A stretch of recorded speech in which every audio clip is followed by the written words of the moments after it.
The birth of numbers and the wisdom of ancient civilizations. Have you ever asked this question? When did people begin to count? The history of numbers is far older than expected. Even before letters existed and before books were made, people were already using numbers. Exploring numbers, therefore, is not merely learning mathematics.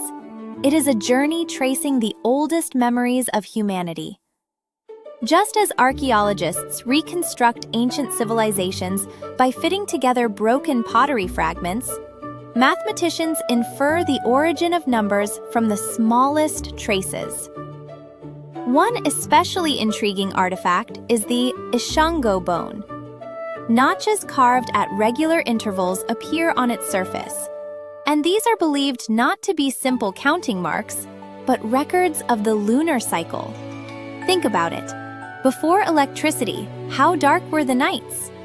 On a full moon night, it must have felt like a giant street light had turned on. People naturally looked up at the sky and wondered, when will the bright night return? To find the answer, they began to use numbers.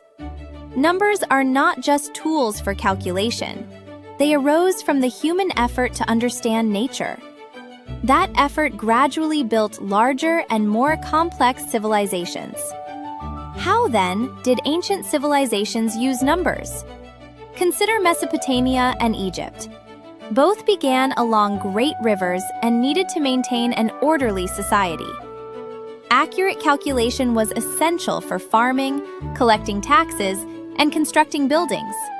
The Babylonians of Mesopotamia made a remarkable choice.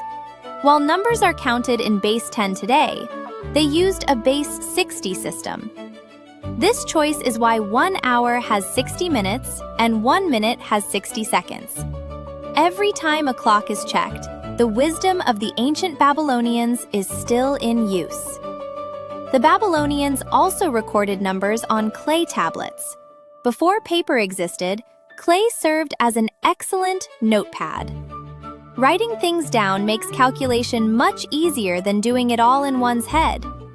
Thanks to these tablets, people could handle more complex calculations and systematically work with concepts such as interest and squares. Egyptian civilization also developed alongside numbers. However, because Egyptians used papyrus for recording, few materials remain.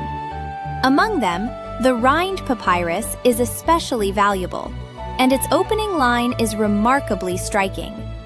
It contains complete knowledge of all things, insight into every living being, and understanding of every mystery and secret. Meanwhile, the Egyptians used a different approach. They based calculation on addition and doubling. For example, when multiplying a number, they repeatedly doubled it step by step. Another interesting point is how fractions were used. The ancient Egyptians mostly used fractions with a numerator of 1, called unit fractions. Why was this? The exact reason is unknown, but it may be because dividing objects or sharing property becomes more intuitive and fairer with this method.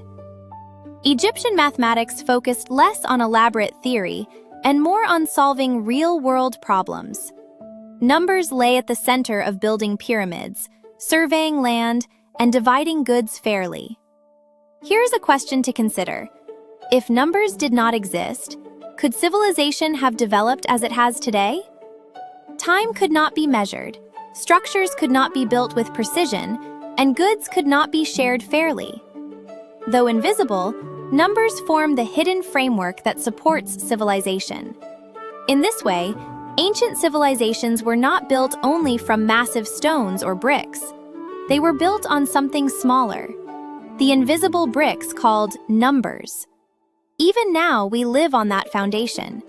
Every moment we check the time, count money, or measure length, numbers are there. So one final question remains. What kind of new civilization will the numbers we use today create?